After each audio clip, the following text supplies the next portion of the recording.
Hello, my name is Nathan. I am a rising senior at the Townsend Harris High School in Flushing.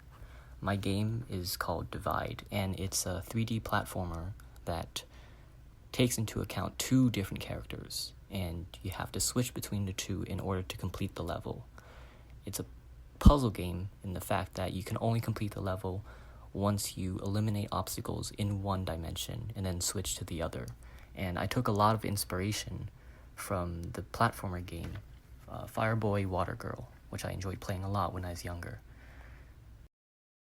I saw the class for game design and really wanted to learn more about it, and I learned that we were going to be using the Unreal Engine 4 to do so, and it was something new, so I wanted to experiment with it.